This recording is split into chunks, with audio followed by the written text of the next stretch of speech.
You రావచ్చా? Happy birthday.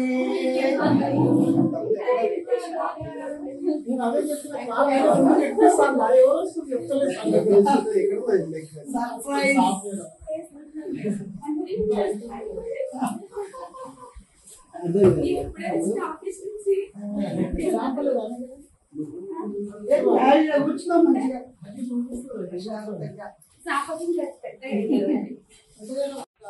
అవును, రజనీ అక్క నాకు పరిచయం లేదు కదా.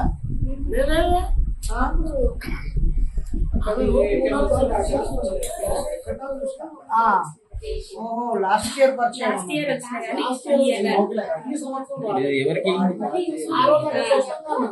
ఉస్మానియా.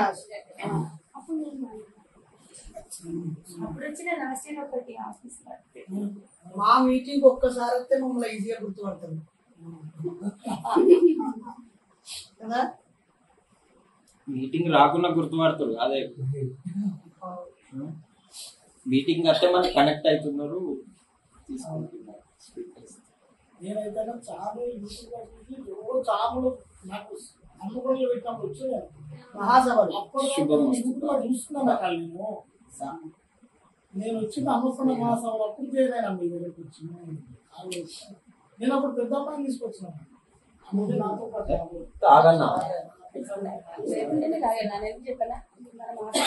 అయితే ఇప్పుడు అన్న ఆర్ట్లో పని 970 మార్కులు అనే ఒక్క అంశము, రెండోది మా దారిలోనే ఉండడం రెండో అంశము, మూడోది బర్త్డే అని చెప్పడం వల్ల ఆగినాం.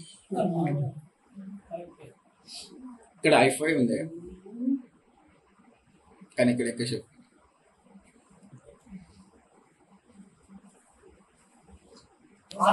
నాలోని ఆర్టిస్ట్ బయటకు వస్తున్నారు.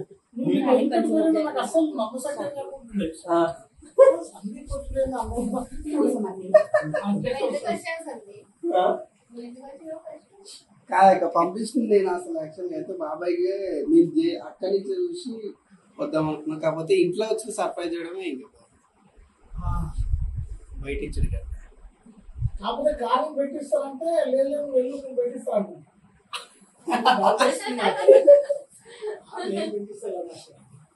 సర్ప్రైజ్ ఇవ్వాలంటే ఏదో ఒకటి చేయాలి. Okay cake okay okay cake తయారు చేసిన వదినమ్మ గారికి ఇక్కడ పుచ్చకాయ మీద బర్త్డే విషెస్ రాసిన హ్యాపీ అనుకోవాలి. ఇదే హ్యాపీ బర్త్డే గిఫ్ట్. నీకు కేక్ తెలియదు, చాక్లెట్ తెలియదు, ఐస్ క్రీమ్ కూడా తెలియదు. ఇదే వాటర్ మిలన్ గిఫ్ట్ అన్నమాట. Okay, congratulations for your 970. Video చూసిన ఆమె వాళ్ళ భార్య ఏం చెప్తుందంటే 1000 రూపాయలు కట్టి ఏసీ తెస్తుంది. తెచ్చినాక ఎందుకు తెచ్చినవే, వరుసగా 3 నెలలు కట్టకపోతే వాడు పీక్కపోతాడంటే 3 నెలల తర్వాత నాకు అవసరం కూడా లేదు.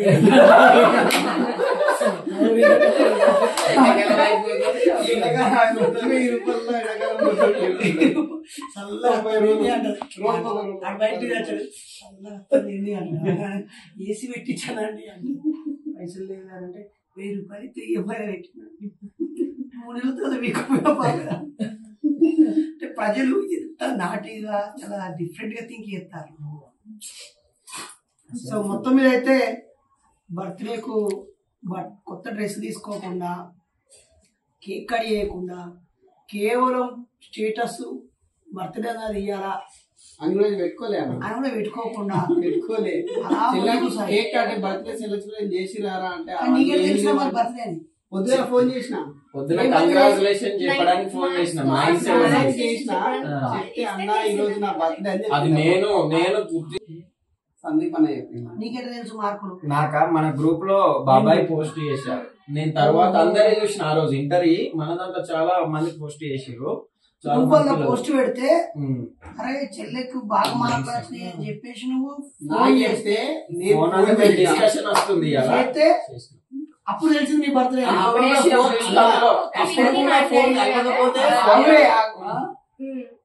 ఫస్ట్ అన్నయ్య మాట్లాడారు, సందీప్ అన్న నాతో పిన్ని మాట్లాడేది.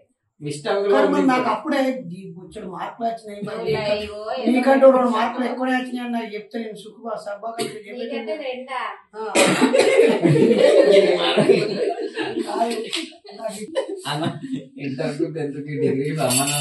ఇంగ్లీష్ లా కష్టపడి 38 తెచ్చుకున్నాను. నీకేం వచ్చినాయిరా?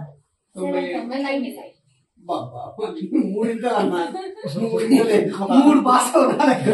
2 సార్లు పాస్ అయ్యేది నాతోటి. నాకంటే 3 కూడా. సో అట్లా బర్త్డే అనే విషయం తెలిసింది. ఇంకా మేమేమనుకుంటాము, ఇలా బర్త్డే కాబట్టి కొత్త గౌన్ వేసుకొని ఇంకా హ్యాపీ బర్త్డే చిమ్కీలు పెట్టుకొని ఇలా బిర్యానీ, హైదరాబాద్ అంటే బిర్యానీ మంచిగా బిర్యానీ చేస్తారు. సర్ప్రైజ్ గా మొత్తం బిర్యానీ తినేసి హ్యాపీ బర్త్డే అయితే కేక్ ఇస్తారు, తినేసి పోదామని మనం. కానీ వీడికి వచ్చినా కానీ అసలు బర్త్డేనే చేసుకోమని చెప్పి ట్విస్ట్ ఇచ్చింది. ఇల్లే రా చెప్పి, నువ్వు ఇది ఇల్లు కాదు మ్యూజియం, ఇది నేను ఇచ్చిన మ్యూజియం అని పిలిచిన. ఇగో ఈ టీ వాట పొరగాలకు చదువు పాడైతుందని ఒక 5-6 సంవత్సరాల తర్వాత తీసిరాడు ఈ కవరు. తర్వాత వీళ్ళు ఇప్పుడు ఇంటర్ అయిపోయారు కదా, మొన్న మన ట్రైనింగ్ క్యాంప్ అప్పుడే ఫోన్ చేతులు ఉన్నదట. అప్పటిదాకా తన జీవిత కాలంలో 17 ఏళ్ళు 18 ఏళ్ళుగా ఇంకో మ్యూజియం విషయం చెప్పునా, ఈ మ్యూజియం లోకి ప్రేక్షకులు సందర్శకులు ఆటలో ఫస్ట్ టైం కావచ్చు ఇట్లా 7-8 మంది కూర్చొని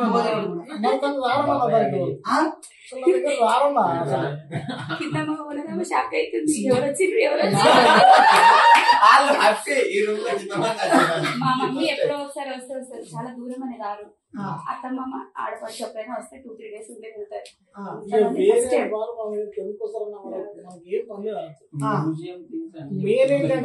నా దగ్గర స్టిక్ ఉంటుంది కొద్దిగా డ్యూటీ, వేరే ఎవరు నా లెక్క ఉండలేదు, అందుకే నా తనకి రాదు. ఫోన్ కూడా చేయరు నా ఫోన్, నా ఫోన్ చేయరు నా ఫ్యామిలీ ఎవరు కూడా.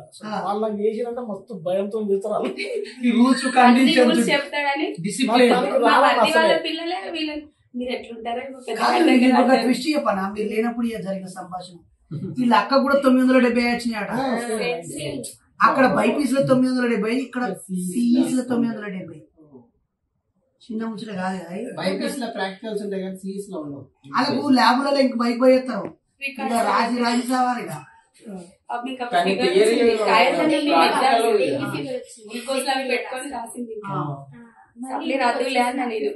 ఎగ్జామ్ అయితే ఇవాళ తీసుకెళ్తారు మధ్యాహ్నం ముగ్గురు ఎక్కించుకో. ఏం కాదు అంటే ఇప్పుడు రెస్ట్ తీసుకో, సప్లిమెంటరీ ఉంటది కదా అన్న, అప్పుడు రాత్రులు ఎన్ని వస్తాయి అని చెప్పారు. లేదు అని పోయి రాసి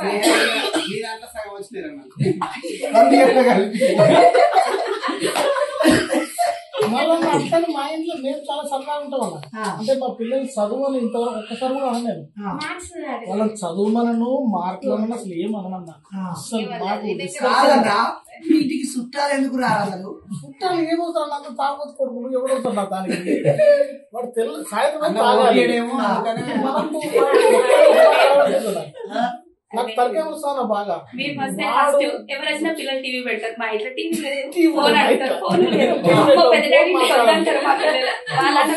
చదువుతారు. ఎందుకు దానికి మనం చదువుకుంటుంటే వాడే అది పని కాదు కదా. బంధువులు ఇంటికంటేనే సుక్క ముక్క జోష్. మా ఇల్లు పైన ఉంటుంది ఆడపల్లిగా, చుట్టాలు అందరూ కిందనే బ్రేక్ లా పైకి చూసి అన్న లేడా అయితే పైకి వచ్చి వదిలే బాగున్నారు. నేనున్నానుకో ఏం చెప్తున్నావురా, ఇంత సంపాదిస్తున్నావు, మరి దాంట్లో పైకి పోయినావా, మార్కులు ఎన్ని వచ్చినాయి, మరి ఫ్యామిలీ ఇల్లు కట్టినావా, అప్పుడు కట్టినావా, అమ్మమ్మ చూసుకుంటున్నావా, ఇవన్నీ 100 క్వశ్చన్లు వేస్తా కదా. అన్న లేడా అని తెలిసి పైకి వచ్చి తర్వాత ఇక ఈమె బై మిస్టేక్ లో తప్పనిసరి అయితే ఎవరన్నా వస్తే బలవంతంగా పైకి పిలిచి వచ్చి ఇక్కడ మటన్ అంటి పెడతారు. ఇక మనోళ్ళు వచ్చినట్టు కింద తమ్ముడు రూమ్కే పోతారు. వాడు పోతుంటే వాడి ఫేస్ చూస్తాడు, వీడు షిప్ లిక్కర్ బ్యాచా, వీడు బీరు బ్యాచా, వీడు బ్రాండీ బ్యాచా, లేకపోతే కళ్ళు చెప్తే సరిపోద్దని వాడు స్కెచ్ చేస్తాడు. ఇక మా మరదలు ఆమె యదాహి ధర్మస్య అలాగా పతియే ప్రత్యక్ష దైవం లాగా భావిస్తుంది. ఆమె ఆమ్లెట్ అన్న అంటది అంతే. ఆమ్లెట్ వేసి పెడితే ఆనే తింటారు, ఆనే ఉండరు. చిన్న అన్న మంచోడు, చిన్న వదిన మంచిది, పెద్దన్న పెద్ద వదిన వాళ్ళు లేవలు వేరే అంటారు. ఇక మమ్మల్ని ఇక తిట్టలేక వీళ్ళు పీసు కొట్టోళ్ళు అని అనలేక ఇక వాళ్ళది వేరే లేవలు అంటారు. ఇక అమ్మమ్మలో అత్తలు వాళ్ళు వస్తారు కదా, ఏం చేసుకుంటారు అమ్మలు కట్టుకుంటావు పెట్టవారా, ఎవరికి భూమి పెట్టవారా, నీ కొడుకులు పెట్టి ఏం పనుపోయినా చేయవారా, నువ్వు ఇల్లు కట్టుకుని ప్రవైనా చేయవారా, కారు కొడుకున్నావు, నీ పిల్లలు నౌకరు వచ్చింది, నీ కూడా ఒకరు వచ్చింది. తెలుసా అన్న, నేను 30 లక్షలు చిల్లర పెట్టి ఇల్లు కట్టిన ఊళ్ళో ముగ్గు నేనే పోసుకున్నా, దానికి ఇంజనీర్ నేనే కంప్లీట్ చేసిన 35 lakhs ఇల్లు నేనే ముగ్గు పోసిన 10 నిమిషాలలో. పిల్లల సెట్టింగ్ కూడా నాదని ఒక్క పిల్లలు కనపడదు ఇట్లా. అంత బాగా నాకు వస్తుంది అంటే అసలు ఎవరిదాన్ని పోయితే కోపం నాకు చిన్నప్పటి. ఎందుకంటే వాడు చెప్పుడు నేను ఏమిటి భయ్ సాచలు నడపకపోతే రూపాయి రాదన్న, కన్ను చూడకపోతే వాడు డబ్బులు ఇవ్వడు. అక్కడ స్టార్ట్ అయింది నా లైఫ్. ఇంకోటి బాగా స్నేహం చేసింది లేదు ఎవరితో.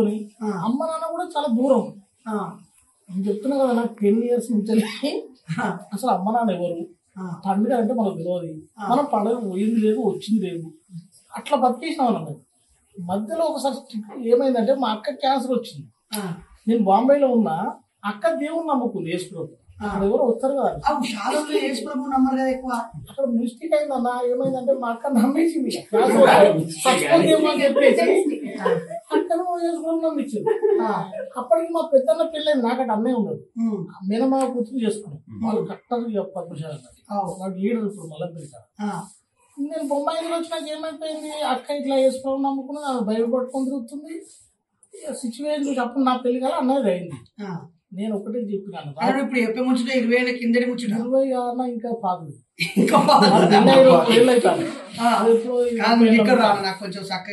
అయితే ఏమైంది తెలుసా అన్న, నేనేం చేసినంటే రాత్రి చెప్పిన, ఇక చూడు భయ్ ఎవరైనా ఇప్పటికైతే దేవుడితో తెలుసు, అది వల్లే మనకు మనకి ఇబ్బంది పడదు, మనం మామూలుగా కష్టపడి బతుకున్నాం. అయితే నేను ఏం చెప్పినంటే మన అక్క నమ్ముకుంది కదా, అక్కను నేను అత్తమ్మ కూడా ఇచ్చినాం, చచ్చిపోయినా మనతోనే ఉండాలి. క్యాన్సర్ వచ్చింది, దేవుడు నమ్మించి ఏదో బాగా అయితే అనుకుంది కాబట్టి నేను నైట్ చెప్పినా దేవుడు మనం తీరు అమ్మ తీరైతే కష్టం కదా, కష్టం. ఇప్పుడు ఒక్కరికి పెళ్ళి అయింది, మేము 3 మంది ఉన్నా, ఇంకెక్కడికి పెళ్ళి అయినాక ఇక మరి మా అక్కడ ఎప్పుడు ఉంది సార్, నేను చాలా చేసుకుంటే అది వాళ్ళ ఒక్క ఇష్టం అయితే కష్టమవుతుంది కదా అని చెప్పి నేను డిసైడ్ చేసి అమ్మానా అందరం ఎవరికేం తెలియదు, అది ఎలా వేరే ఇక బురో అని 7, 9, 10 బైబిల్ కొనుక్కున్నాం ఒకటే నాడు కోరుకొని అందరు నేను చెప్తూనే నేను నా ఫ్యామిలీ చెప్తున్నా కదా. ఇప్పుడు ఏదైనా మాట చెప్తే అయిపోతుంది అంతే, రేపు పొద్దుకల్లా వాడు చెప్తుంటే అయిపోతుంది. గట్ల ఉండేది అన్నట్టు మళ్ళీ ఇప్పుడు గట్టిన అవుతుంది. కండిషన్ మంచి కండిషన్ స్ట్రిక్ట్ నన్ను ఏం చేసినా నేను ఒక్కనే చేస్తా, నేను అడగను, ఎవరు అడగను, గట్టి కూర్చొని. అయితే ఏమైంది, ఇక దేవుడు నమ్ముకున్నాం. కానీ మనకు అక్కడ పోయినా నేను చర్చికి పోయేది కన్నా తరగతి వచ్చింది అన్న. ఆ చెప్పేటోడు వాడు ఏం కాదంత బుగా చెప్పింది నాకు. వాడు ఏం చెప్తాడంటే దేవుళ్ళు నమ్ముకున్నాక ఏం చెప్పాడు, నువ్వు ఆయన మీద భారం పెట్టు, నువ్వు బతికేస్తావు అంటున్నావాడు. మనకి ఒళ్ళంతా పడలేదు చూడేది, 12 గంటలు పని చేస్తే ఇట్లా పడి 100 రూపాయలు చెప్పు, ఇది నాకు అడ్డమైన పిచ్చ కోపం వచ్చారు. ఇంకా నక్కున్నది అక్క మస్తు మునిగిపోయింది వాళ్ళకి. అప్పటికి నేను బొమ్మాయి వచ్చారు, సంవత్సరాలకు వచ్చిన నేను నమ్ముకున్నాక అక్కని మేము చిన్న బాధ పెట్టలేము, ఎందుకంటే బాగా తెచ్చిపోయింది, మన పిల్లలు లేదు, క్యాన్సర్ వచ్చింది మనతో పాటు. కానీ మేము మస్తు లైఫ్ చేసామని అందులో దేవుని నమ్ముకున్నాం. ఆ దేవుని నచ్చడు నాకు. కొద్ది రోజుల తర్వాత అట్లా కొద్ది కాలం నడిచి 2 సంవత్సరాలు మా అమ్మ ఏం చేసింది, అదే చర్చిలో ఈ రజని చూసి వీళ్ళ అమ్మతో మాట్లాడేసి అక్క చర్చి ఏ క్యాస్ట్ మరి అక్క పద్మశాల అన్న సేమ్ చర్చి, అసలు పద్మశాలి చర్చి చాలా మంది మా ఊళ్ళో అసలు మసీదు అన్న అమ్మ చూసింది మళ్ళీ రజనోళ్ళు, అంటే వాళ్ళ అమ్మ మన అమ్మ అక్కడ ఒకటే చర్చ్ అన్న. ఇల్లు మాకు హెడ్ బిగ్ బాస్ అని ఉంటాడు అనమాట, చర్చి పాత్ర. ప్రతి క్రిస్మస్ కి వాళ్ళ వస్తారు క్రిస్మస్ కి వెళ్ళదు పెట్టలేం. అమ్మ వాళ్ళు చూసి తర్వాత సరే మనకు కూడా ఇక సరే పెళ్లి అన్నాడు. మనం చేసేసుకున్నాం అయిపోయింది. ఆ పెళ్లి కూడా సిస్టమ్ పెట్టారు. నువ్వు పోయి నేను మీ దగ్గరకు వచ్చు, నువ్వు నా దానికి వచ్చు, చూసుకుంటూ 4 సార్లు నేను ఒక డేట్ చెప్తాను, మీరు క్యాబ్ ఫిల్ చేసుకున్నారు కదా తెచ్చుకోరు అట్లా చెప్పినా నేను. అట్లయితే లేదు పోయి పెళ్ళి అంటే పాపం వాళ్ళు ఇన్నారన్నా మేస్తే పెళ్లి మీరు కార్డు కొట్టుకోని చెప్పిన మీరు రాత్రి కొట్టేసుకున్నారు. నేను పోలేదు దానికి బట్టలు కూడా ఇట్లా తీసుకుంటే ఏం చేసుకోలే నేను. మీరు తీసుకొని పోయి వీళ్ళు ఒకటే కూతురు వాళ్ళు కొద్దిగా అప్పటికి నన్ను కొద్దిగా అబ్జర్వ్ చేస్తారు. ఆ ఊరోళ్ళు మా ఇంటికి వచ్చేటోళ్ళు కదా పాస్టర్ వెంకటేష్ అట్లే ఉంటాడు ఖచ్చితంగా. అయినా మీరు బాధపడదు, 9 గంటలకు పొద్దున్న పెళ్ళి కదా 8:30 ఉంటా నీకు పిల్లగాని ఎదుర్కోవడానికి డప్పుడు నాకు సౌండే ఇష్టం అన్నా. నేను వెళ్ళిపోయిన వాళ్ళ ఇంటికి. నేను రాత్రి 10:30 పోయినా హైదరాబాద్ మంగపేట ఎక్స్ప్రెస్ ఉండే కదా అప్పుడు బాగా నడిచేది 10:30, 11 గంటల బస్సు. ఇగో 11 గంటలకు ఎక్కినాను. రేపు పొద్దున నా పెళ్లి ఇల్లు 9 గంటలకు. కానీ నువ్వు ఇక్కడే ఉన్నావు. ఈయనే ఉన్నా 10:30కి ఎక్కిన బస్సు. పొద్దున 4 గంటల మళ్ళీ దిగిన నేను.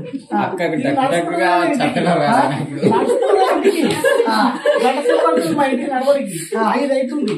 మీరు అప్పటికే మనం ఫోన్లో చెప్తున్నాం, మీరు అందరినీ అయితే రెడీ ఉండాలి. 5 గంటలకు బండి ఎక్కాలే, 2:30 గంటలకు ప్రయాణం ఇల్లు. మనం 8:30 ఉండాలి వాళ్ళకి. బయ్యారం ఇల్లు నేను వేసరికి కాదు కొద్దిగా అంత అరేంజ్మెంట్ చేసినాం కదా. ఏం తిన్నారు ఇక్కడ నుంచి చేసిన. అప్పుడు కూడా అన్ని రెడీ ఉండే, కారు డీసీఎంలు చుట్టూ అందరూ స్నానం చేసి రెడీ ఉన్నారు. వేసరికి నేను ఒక్కరి పైకి బట్టలు ఇచ్చి స్నానం తీసాలో కూర్చున్నాం. 5:30 కూర్చున్నాం. 8 o'clock అయిపోయినా వాళ్ళ ఇళ్ళలో. అంత స్ట్రిక్ట్ అన్నట్టే. నా మ్యారేజ్ అట్లా చేసుకున్నాడు. మా అమ్మ నాన్న వచ్చుడు వాడు ఏం లేదన్నట్టు. నేను చెప్పిన వాళ్ళకు జీవితకాలం మాత్రమే మాట్లాడాలి. ఈ అమ్మ నాన్న గిమ్మనాన్న ఇది చేసేటోళ్ళు కాదు, పాడలేదు. ఏమైతుంది అమ్మ నాన్నతో పాడితే చేసుకుంటూ నేను నమ్మకం ఉంటే పిల్లలు గిట్ల చేసుకుని నేను పెళ్ళి. ఇప్పటి వరకైనా ఇబ్బంది లేదు వాళ్ళకు, నాకు నా దానికి ఏం లేదు, ప్రాబ్లం లేదు. వీళ్ళు పుట్టినప్పుడు కూడా సింపుల్ అన్నట్టు చాలా ఫ్రీగా ఉంటానంటే నేను అందరితో, పిల్లలతో, మా ఇంట్లో అందరితో. ఇక నేనే ఎక్కువసేపు మాట్లాడేది, ఎక్కువ మాట్లాడలేదు, నేనే మాట్లాడాలి అట్లుంటాను. పిల్లలు కూడా చాలా బాగా పెంచినా, వాళ్ళకు కూడా చాలా విషయాలు చెప్పుకుంటూ పెంచినట్టు. ఇద్దరు బిడ్డలు కూడా నువ్వు అట్లే ఉంటారు. ఏం కొత్త పాత ఏముంటుంది. మళ్ళీ మన ఇంటికి రావాలంటే ఇట్లా సైకు గట్లగా నువ్వు చూసినా నీట్గా పెంచినాను. నా దగ్గర నన్ను మొత్తం వాళ్ళకి ఇచ్చేసిన కథ. వాళ్ళు 50,000 100,000 మంది అర్థం చేసుకుంటారు, అంత జ్ఞానం ఇస్తారు. అయితే ఈ దేవుడు మళ్ళీ దేవుడు బయటికి రావాలిగా. పెద్దోని భార్య మేనమా కూతురు ఆమె దేవుడు నమ్ముకున్నాడు. వాళ్ళు మొత్తం ఫ్యామిలీ వచ్చారు మా ఇంటికి. ఇంకా ఎప్పుడు ఎక్కడిది మన ఊరు ఎక్కడిది రా, మేము బొట్టు పెట్టుకుంటాం, ఇట్లా చేస్తాం. ఇంకా కథలిగా వాళ్ళు మార్కండే గోత్రం బాగున్నారు. రోడ్డు మీద నిలబెట్టి చెప్పిన చూడరా ఇల్లు అయింది, ఇప్పుడు ఖరాబ్ కాదు. దేవుడు నమ్మకుంటే ఇప్పుడు ఖరాబ్ కాదు. రేపు వర్త వచ్చి దీన్ని కూడా వదిలిపెడితే కూడా మీకు ఏమి ఇబ్బంది లేదు. మీ అమ్మాయితో మీకు ఇంటికి వంపం లేదు, మా దగ్గరే ఉంటుంది. కష్టం నీకు నమ్మకం ఉంటుందో పంచాయతీ వెళ్ళిపోవాలి, దేవుడు ఉంటుంది. ఇట్లా చెప్పి ఆయన కూడా మార్చేసాం, మా ఆయన కూడా. ఒక్కసారి అయితే వాళ్ళ అయ్య కూడా మారిపోయాడు అట్లా చేసినాం. అది మళ్ళీ దేవుడు పక్కకు పెట్టాలి కాదు, నాకు అది కాదు కదా సిద్ధాంతం. మస్తు కష్టమైంది పెళ్ళే క్రిస్టియన్లో. ఇక మా అత్తమ్మ ఎట్లా తెలుసా అన్న, పాస్టర్ కంటే ఇక 3 ఇంచులు ఎక్కువ బైబిల్ పోయి 100 సార్లు చదువుతున్నారు.